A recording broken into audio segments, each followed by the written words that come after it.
She thought it was a prank, but one black invitation leads her to a burial and a face in the coffin that should never be there. Chioma stared at the black card in her hands.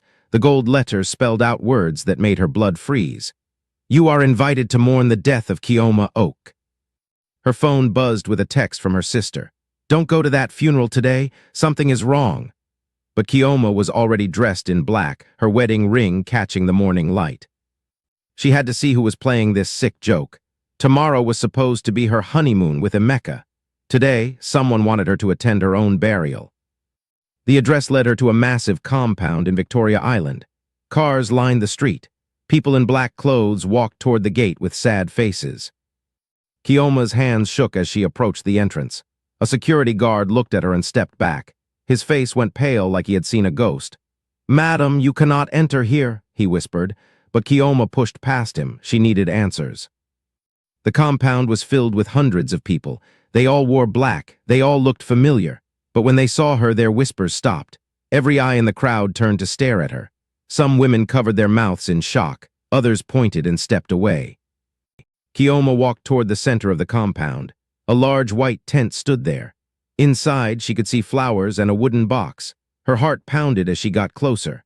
The wooden box was a coffin, and beside it stood her fiancé Tilda Copyright Emeka, dressed in black. He was crying real tears. His mother held his arm, comforting him. But when he saw Chioma walking toward him, his tears stopped. His face went white. His mouth opened, but no words came out. He looked like he had seen the dead come back to life. Chioma pushed through the crowd of mourners. Their shocked faces followed her every step. Some whispered prayers, others made the sign of the cross. She reached the coffin and looked down. The face inside made her knees weak. It was her own face, but wrong somehow. The skin was too pale, the eyes were closed forever. How is this possible? She whispered. The body in the coffin wore her favorite red dress, the same dress hanging in her wardrobe at home. Emeka grabbed her arm. Chioma, what are you doing here? His voice shook with fear. Behind him, his mother fainted. That's my face in there, Chioma said. Someone explain this to me now. Her voice was loud enough for everyone to hear. The crowd began to back away. Some people ran toward the exit. Others took out their phones to record what was happening. An old man in expensive clothes stepped forward. Young woman, you should not be here. This is a sacred ceremony. His eyes held secrets. Sacred ceremony for who? Chioma demanded. That's my face in that box. Those are my clothes. What kind of game is this? The old man looked at Emeka. You said she was gone forever. You said the ritual worked perfectly. Chioma's blood turned cold. What ritual? Emeka, what is he talking about? But her fiancé Tilda Copyright was already walking away. She followed him through the crowd. People scattered like she was carrying a deadly disease. She could hear them whispering behind her. She's supposed to be dead, someone said. The medicine man promised she would never wake up. Another voice answered, the money has already been shared. Chioma caught up with Emeka near the back of the compound. He was talking quietly to a man dressed in traditional clothes. Cowrie shells hung around the man's neck. The spell was perfect, the medicine man said. She drank the tea. She should be sleeping forever in the earth by now. Chioma stepped from behind a tree. What tea? What spell? Both men jumped like they had been struck by lightning. The medicine man's eyes grew wide. This is impossible. The herbs I gave you were from my grandfather's strongest recipe. He turned to run, but Chioma was faster. She grabbed his arm. You tried to kill me? Her voice was deadly quiet. Not kill, he stammered. Just deep sleep, deep enough to bury. Your husband paid good money for this. The words hit Chioma like a slap. My husband, we're not married yet. She turned to look at Emeka. Emeka's face was guilty. Chioma, let me explain. It wasn't supposed to hurt you, just make everyone think you were dead. Why? She screamed. The question echoed across the compound. More people were gathering to watch the drama. Your father's inheritance, Emeka said quietly. Once you're declared dead, the money comes to me as your husband-to-be. Chioma felt the world spinning around her. We're not even married. How can you inherit anything? The medicine man laughed nervously. The fake marriage certificate was signed yesterday, while you were unconscious from the tea. Her mind raced back to yesterday evening. Emeka had brought her special tea. For our wedding nerves, he had said. She had trusted him completely. You married my unconscious body? The horror in her voice made several women in the crowd gasp. It's legal on paper, Emeka said. And now that everyone thinks you're dead, I can claim everything your father left behind. Chioma looked around the crowd for familiar faces. She spotted her uncle, her father's brother. He was supposed to protect her inheritance until her real wedding. "Uncle Chitty," she called out. But instead of running to help her, he turned his back and walked away quickly. Her cousin Ada was there too, wearing an expensive new outfit. When their eyes met, Ada looked away in shame. "Ada, what's happening here?" Chioma pushed through the crowd to reach her cousin. "Why is everyone acting like I'm already dead?" Ada's voice was barely a whisper. "They said you took your own life, depression from losing your parents." Tears ran down her face. "That's a lie," Chioma shouted. "I was happy. I was getting married tomorrow." She grabbed Ada's shoulders. "You know me. Do I look depressed?" "The medicine man showed us the suicide note," Ada said. "It was in your handwriting. It said you couldn't live without your parents." Chioma felt ice in her veins. "What suicide note? I never wrote any note." But deep in her heart, she remembered practicing her wedding vows, writing them over and over until they were perfect. "Someone used my wedding vow practice sheets," she whispered. "They changed my words of love into words of death." Ada covered her mouth. "Oh God, what have we done? We already divided your father's property. Your uncle got the houses. Emeka got the business. I got the car." The betrayal hit Chioma like a truck. Her own family had sold her life for money, even her cousin who had been like a sister. "Where's the suicide note?" Chioma demanded. "I want to see it now." Ada pointed toward the tent where the coffin sat. "It's on the flowers. Everyone has already read it." Chioma marched back to the coffin. On top of the white roses was a piece of paper. The handwriting was definitely hers, but the words were evil. "I cannot live in this world anymore. My parents are calling me home. By the time you read this, I will be with them forever." "This is my handwriting," she said loudly, "but these are not my words." A man in a white coat pushed through the crowd. Chioma recognized him as Dr. Williams, the family doctor who had treated her parents before they died. "Dr. Williams, tell them I'm not crazy," Chioma called out. "Tell them I would never kill myself." But the doctor's face was full of guilt. "Chioma, you should be sleeping peacefully by now. The injection I gave you was supposed to last for days." Another betrayal, another person she had trusted. "What injection?" Her voice was getting hoarse from shouting. "Yesterday, when you came for your pre-wedding checkup," he said quietly. "I told you it was vitamins for your honeymoon health." Chioma remembered. She had felt dizzy after leaving his office. She had thought it was wedding nerves. "You drugged me too." The crowd was getting bigger. People were recording everything on their phones. "The plan was perfect," Dr. Williams said. "The tea would make you unconscious. My injection would keep you that way for 3 days, long enough for the funeral and the will reading." "But I woke up," Chioma said. "Your drugs didn't work." An old woman in the crowd spoke up. "My grandmother always said some people have protection from their ancestors. No medicine can touch them if their spirit is strong." Dr. Williams shook his head. "I don't believe in that spiritual nonsense. There must be a medical reason why she's awake." "Maybe," said the old woman, "or maybe her parents' spirits are protecting her from beyond the grave." Chioma felt a chill down her spine. Yesterday morning, she had visited her parents' graves before going to the doctor. She had prayed for their blessing on her marriage. "Did you pray at your parents' grave recently?" the old woman asked. "Yesterday morning," Chioma answered. "I asked them to watch over me." The crowd began to murmur. Some people made signs against evil. Others were looking at Chioma like she was protected by powerful forces. Even the medicine man was backing away. "If the ancestors are protecting her, we should not continue this ritual." But Emeka's voice cut through the fear. "There's too much money at stake. We finish this today." A lawyer in a black suit emerged from the main house. He carried a briefcase and had papers in his hand. Behind him walked Emeka's mother and Uncle Chitty. "Ladies and gentlemen," the lawyer called out, "since we are all gathered here to mourn Chioma Oak, we will now read her father's will." "I'm not dead," Chioma screamed. "How can you read a will when I'm standing right here?" The lawyer looked at her like she was a ghost. "According to the death certificate signed by Dr. Williams, you died yesterday at 6 p.m. from self-inflicted poison." "What death certificate?" Chioma was losing her mind. These people had planned everything while she was unconscious. Dr. Williams pulled out a paper from his coat. "I signed this yesterday evening when your body was brought to my office. No pulse, no heartbeat, officially dead." "But I'm alive," Chioma's voice echoed across the compound. "I'm breathing, I'm talking. How dead can I be?" The lawyer cleared his throat. "Nevertheless, the will must be read, according to Chief Oak's wishes written before his death." "My father would never leave everything to strangers," Chioma interrupted. He promised it would all be mine when I got married. Actually, the lawyer continued, the will states that if Chioma dies before marriage, her inheritance goes to her husband-to-be, provided they were engaged for more than 1 year. Chioma's heart sank. She and Emeka had been engaged for 18 months. Her father had written that clause to protect her from men who would only marry her for quick money. But we're not married yet, she said desperately. The engagement doesn't count if I'm not dead. Emeka smiled coldly.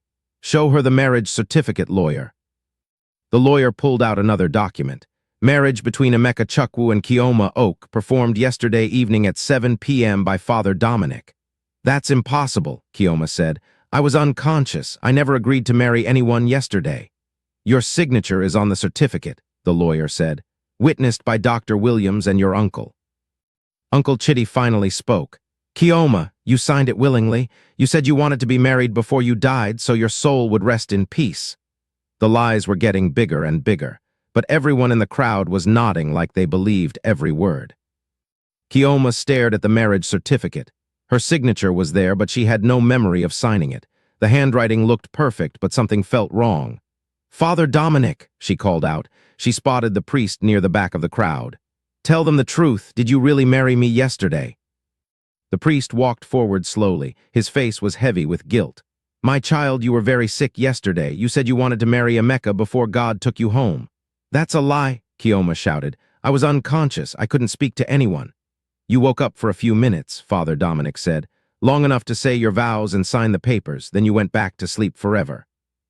But Chioma noticed something. The priest's hands were shaking. His eyes couldn't meet hers directly.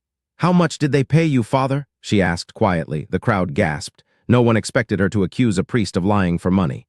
They promised to build a new church, Father Dominic whispered. The old one is falling down. The congregation needs a place to worship. Another piece of the puzzle fell into place. Even the holy man had been bought with promises of money. Show me the church building contract, Chioma demanded. Emeka's mother stepped forward. There's no need for that. The marriage is legal. The will has been read. The property belongs to my son now. Not yet, said a new voice from the crowd. A woman in police uniform pushed through the people. I'm Inspector Adiora. Someone called to report a suspicious funeral. Chioma felt hope for the first time. Inspector, they're trying to steal my inheritance. They drugged me and faked my death. That's a serious accusation, the inspector said. She looked around at all the guilty faces. If you're really dead, miss, how are you talking to me? Dr. Williams stepped forward nervously. Inspector, sometimes people have near-death experiences. They think they're alive, but they're actually dying slowly. Is that your medical opinion, doctor? The inspector pulled out a notebook. Because I'll need to see all your medical records for this case. The doctor's face went pale. Perhaps I made an error in my diagnosis. Perhaps you made an error in your bank account too, the inspector said. We know about the large deposits you received yesterday evening. The crowd was getting restless. Some people started leaving quietly. They didn't want to be involved in a police investigation, but Chioma wasn't finished. Inspector, I want to see who's really in that coffin. Inspector Adiora walked toward the white coffin. The crowd followed behind her like they were watching a movie. Everyone wanted to see what would happen next. Open the coffin, she ordered. I need to examine the body. That's not respectful, Emeka protested. Let the dead rest in peace. If she's dead, the inspector said, pointing at Chioma, then who's in the box? Two police officers who had arrived with the inspector lifted the coffin lid completely. The crowd pushed forward to see inside. The body looked exactly like Chioma, but something was wrong. The skin was too perfect. The face was too smooth. This is a mannequin, Inspector Adiora announced. A very expensive one, but still fake. The crowd erupted in shocked voices. People were taking photos of the fake body with their phones. Someone spent a lot of money to make this look real, the inspector continued. The hair is human hair. The clothes are real. Even the skin color is perfectly matched. Chioma looked closer at the fake body. Those are my clothes, that's my jewelry. Someone took everything from my wardrobe. Who had access to your house? Inspector Adiora asked. Emeka has keys, Chioma said. He's been staying there for the past month, preparing for our wedding. The inspector turned to Emeka. So you could have taken her clothes and personal items to dress this mannequin. Emeka was sweating now. I don't know anything about mannequins. Maybe someone else did it. Someone else with keys to her house? The inspector asked. Someone else who knew her clothing size and jewelry preferences. The crowd was turning against Emeka. Even his own relatives were stepping away from him. "There's more," Inspector Adiora said. She lifted the fake body's arm. "This mannequin was made by Lagos Fashion Institute. Very expensive, very realistic, used by high-end clothing stores." She pulled out her phone and made a call. "Yes, this is Inspector Adiora. I need you to check recent purchases of female mannequins from Lagos Fashion Institute." While they waited, the inspector examined the fake body more closely. "The purchase was made 3 weeks ago," she announced after her phone rang. "Paid for by Emeka Chukwu." The evidence was clear. Emeka had planned this fake death for weeks. Emeka fell to his knees in front of everyone. The weight of his lies was finally crushing him. His mother tried to pull him up, but he pushed her away. "I did it," he said quietly. "I planned everything, but I never wanted to hurt Chioma, just make everyone think she was dead for a few days." "A few days?" Chioma couldn't believe what she was hearing. "You were going to bury me alive?" "No." Emeka looked up with desperate eyes. "The plan was to dig you up after the funeral, after the will reading, after I got the inheritance." Inspector Adiora shook her head. "You drugged her with dangerous substances. You falsified official documents. You committed fraud worth millions of naira." "I needed the money," Emeka pleaded. "My business is failing. I owe dangerous people. They threaten to kill me if I don't pay them back." The truth was finally coming out. Chioma remembered the strange phone calls Emeka had been getting lately, the way he always stepped outside to answer them.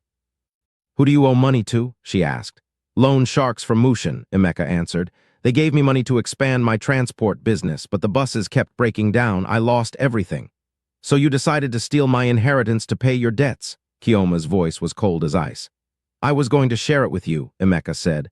"After I paid off the debt, we could still get married, be happy together." "You were going to share my own money with me?" Chioma laughed bitterly. "How generous of you." Inspector Adiora was taking notes of everything. "What about the others, the doctor, the priest, the lawyer? Were they all part of your plan?" Emeka looked around at his co-conspirators. They were all trying to disappear into the crowd. "I paid each of them 50,000 naira, he admitted. "They thought it was just a small lie, nothing serious." "Nothing serious?" Dr. Williams stepped forward angrily. "You said it was a harmless prank. You didn't tell us about the real money involved." The medicine man was backing toward the exit. "I only gave herbs for sleeping. I didn't know about inheritance or fraud." But Inspector Adiora was faster. "Nobody leaves until we finish questioning everyone." 3 black cars pulled up outside the compound gates.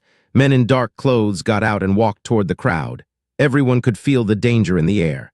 "Emeka," one of the men called out. He was tall and had scars on his face. "We heard you got married and inherited money. Time to pay what you owe us." Emeka's face went white with fear. "Oga Scorpion, I can explain everything. The plan didn't work as expected." The man called Scorpion looked around the compound. His eyes stopped on Chioma. "Who is this woman? She looks exactly like the dead bride we heard about." That's Chioma," Emeka stammered. "She's supposed to be. She should be." "She should be what?" Scorpion asked dangerously. "Dead? Are you telling us you tried to kill someone for money?" Inspector Adiora stepped between them. "I'm a police officer. This is now a crime scene. Everyone needs to step back." Scorpion laughed. "Police officer, we don't have business with police today. We came for our money." "What money?" the inspector asked. "The inheritance fraud hasn't been completed. No money has been transferred." 3 million naira, Scorpion said, "plus interest, plus penalty for late payment. Total is now 5 million. The crowd gasped. That was serious money, more than most people would see in their lifetime. Chioma realized the truth. "You borrowed money to plan my fake death. You borrowed money to buy the mannequin, pay the doctor, pay everyone." "I had to," Emeka said desperately. "My original business loan was only 1 million, but they keep adding interest every week." "So now you owe them 5 million, Inspector Adiora said, "and you thought you could get that from her inheritance." "Her father left her 8 million naira, Emeka said, "plus 2 houses and a business. It would have been enough to pay everyone and start fresh." Scorpion was losing patience. "We don't care about your love stories. Where is our money?" "The inheritance is frozen," the inspector said. "This is now a criminal case. No money can be released until the investigation is complete." The loan sharks looked at each other. This was not going according to their plan either. Scorpion pulled out his phone and made a quick call. He spoke in hushed tones, but his eyes never left Emeka. "My boss says we take the girl instead," he announced. "She's worth the debt now." "What?" Chioma stepped back in horror. "I don't owe you anything. I didn't borrow your money." "But you're about to marry the man who did," another loan shark said. "Wife pays husband's debt. That's the law of the street." Inspector Ajora moved closer to Chioma. Nobody is taking anybody. This is police business now. Police can't protect you everywhere, Scorpion said. We know where you live, Chioma. We know where you work. We know your daily routine. The threat was clear. Even if she escaped today, these dangerous men would come for her later. Run, Emeka whispered to Chioma. Run now while the police are here. Get away from Lagos. Go somewhere safe. For the first time since this nightmare began, Emeka was trying to protect her instead of using her. I'm not running from my own life, Chioma said firmly. This is my inheritance. This is my home. These are my people. But as she spoke, one of the loan sharks was moving around behind her. She was being surrounded. Inspector Ajora noticed the movement. All officers secure the witness, she called into her radio, but there were only 2 police officers and 5 loan sharks. The math was not good. Everyone stay calm, the inspector said. Backup is coming. Nobody needs to get hurt today, Scorpion laughed. Your backup will find an empty compound. We're taking what belongs to us. That's when the crowd surprised everyone. The old woman who had spoken about ancestral protection stepped forward. Young men, she said to the loan sharks, you are standing on sacred ground. This girl is protected by spirits stronger than your guns. Other people in the crowd began to move closer. They formed a circle around Chioma and the police officers. We won't let you take her, someone called out. She's one of us. The loan sharks found themselves outnumbered by ordinary people who had decided to be brave. More and more people joined the protective circle around Chioma. Market women, bus drivers, students, office workers, they all stepped forward together. This girl's father was a good man, an elderly man said. He helped many of us when we were in trouble. Today we help his daughter. Scorpion was getting nervous. His 5 men were tough, but there were now over 100 people facing them. Move away, old people, he warned. This is not your business. Any evil done in our community is our business, a market woman replied. She was holding a large stick like she knew how to use it. Inspector Ajora was amazed. She had never seen ordinary citizens stand up to dangerous criminals like this. The backup police will be here soon, she announced loudly. Anyone who commits violence will face serious charges. And anyone who tries to harm this girl will face us, added a young man from the crowd. Other men nodded in agreement. Emeka was watching everything with shame in his eyes. Chioma, I'm sorry. I brought this trouble to you. I brought danger to all these good people. Sorry doesn't fix anything, Chioma replied, but she could see he was truly regretful now. The sound of sirens filled the air. 3 police cars were racing toward the compound. Scorpion made a quick decision. We don't have time for this crowd nonsense. Emeka, you have 1 week to find our money. After that, we come for everyone you care about. The loan sharks started walking back to their cars, but the old woman wasn't finished with them. Young men, she called out, take this warning back to your boss. The girl you want to hurt prayed at her parents' graves yesterday. The dead are watching over her. We don't fear dead people, Mama, Scorpion replied. Then you are more foolish than you are dangerous, the old woman said. The dead can reach where your guns cannot go. The loan sharks drove away, but everyone knew they would be back. Inspector Ajora turned to the crowd. Thank you all for your bravery today, but these men are serious criminals. Everyone should be careful for the next few weeks. The police finished questioning everyone involved in the fake death scheme. Dr. Williams, the lawyer, Father Dominic, and the medicine man were all arrested for fraud. Uncle Chitty was also taken away in handcuffs. I trusted you to protect my inheritance, Chioma said as they led him to the police car. Instead, you tried to steal it. I'm sorry, my daughter, he replied with tears in his eyes. Greed made me forget family love. Emeka was the last to be arrested. Chioma, he said before the police took him away. I know I don't deserve forgiveness, but I want you to know I really did love you. The money just made me crazy. Love doesn't try to bury the person it claims to care about, Chioma replied. Real love protects. Real love sacrifices itself, not others. As the sun was setting, the compound was finally quiet. The fake coffin had been taken away as evidence. The mourning clothes were folded and put away. Inspector Ajora sat with Chioma on a bench outside the main house. What will you do now? She asked. I don't know, Chioma admitted. My wedding was supposed to be tomorrow. Instead, my fiancé Tilda Copyright is in jail and dangerous men are looking for me. You could leave Lagos, the inspector suggested. Go somewhere safe until this is over. Or, said the old woman who had defended her, you could stay and fight for what's yours. The woman sat down beside them. My name is Mama Nkechi. I knew your father very well. He would never want you to run away from bullies. But those loan sharks are not ordinary bullies, Chioma said. They have guns, they have dangerous friends. And you have something more powerful, Mama Nkechi replied. You have truth on your side, you have community support, you have ancestors watching over you. That night, Chioma made a decision. She would not run away, she would not hide from her problems, she would face them head-on. Tomorrow was supposed to be my wedding day, she announced. Instead, it will be the day I take control of my life. The old woman smiled. Now you sound like your father's daughter. The next morning, Chioma did something unexpected. She organized a real funeral for her old, trusting self who had believed in false friends and fake love. Many of the same people who had attended her fake funeral came to this ceremony. But this time, they came to support her, not to steal from her. Today I bury the foolish girl who trusted without questioning, she announced to the crowd. Today I become the wise woman who protects what her parents left behind. But the ceremony was interrupted by familiar black cars. Scorpion and his men had returned just as they promised. Time is up, Chioma, Scorpion announced. Since Emeka can't pay from prison, you pay instead. I don't owe you anything, Chioma replied calmly. She was no longer afraid. Your husband owes us, one of the men said. We were never married, Chioma said. The certificate was fake. The ceremony was fraud. Check with any lawyer. Inspector Adjora had been waiting nearby with her team. She's right, the inspector said, stepping forward. The marriage was part of a criminal scheme. It has no legal value. Scorpion was frustrated. Legal or not, someone has to pay our money. Then go ask Emeka's real family, Mama Nkechi said from the crowd. Why should this girl pay for a man's foolishness? Because she was going to benefit from the stolen money, Scorpion replied. But she didn't steal anything, Inspector Adjora pointed out. She was the victim of the theft. You can't make victims pay for crimes committed against them. The crowd was nodding in agreement. The logic was clear to everyone except the loan sharks. Fine, Scorpion said angrily. Keep your inheritance money, girl, but remember we know where to find you. And we know where to find you too, said a new voice from behind the crowd. Everyone turned to see more police officers arriving, but these were not ordinary police. They wore the uniforms of the Special Anti-Robbery Squad. Scorpion, the squad leader, called out, You're under arrest for illegal money lending, threats, and intimidation. The loan sharks tried to run, but they were completely surrounded. Their reign of terror was finally over. 3 months later, Chioma stood in front of her father's grave.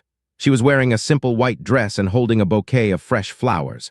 Papa, I kept your legacy safe, she whispered to the headstone. All the people who tried to steal from us are now in prison. The inheritance had been returned to her legally. The houses, the business, the money, everything her father had worked for was now properly hers. Emeka had been sentenced to 5 years in prison for fraud. Dr. Williams lost his medical license. Father Dominic was transferred to a remote village parish. Uncle Chitty would serve 2 years for conspiracy, but Chioma felt no joy in their punishments. She felt only sadness for how greed had destroyed so many lives. I have a proposal for you, Inspector Adjora said, walking up behind her. What kind of proposal? Chioma asked. Use your father's business to help other people avoid fraud, the inspector suggested. Work with the police to educate communities about scams and fake schemes. It was a good idea. Chioma had learned more about crime in one day than most people learn in a lifetime.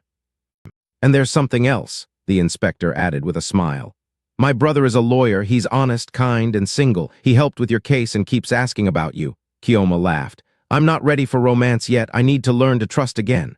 Take your time, Inspector Adjora said. Good men wait for good women. As they walked away from the cemetery, Mama Nkechi joined them. Child, what have you learned from all this trouble? I learned that money can make people do terrible things, Chioma replied. But I also learned that community and truth are stronger than greed and lies. And what will you do with this wisdom? The old woman asked. Chioma smiled for the first time in months. I will use it to help others, and I will never again trust without asking questions.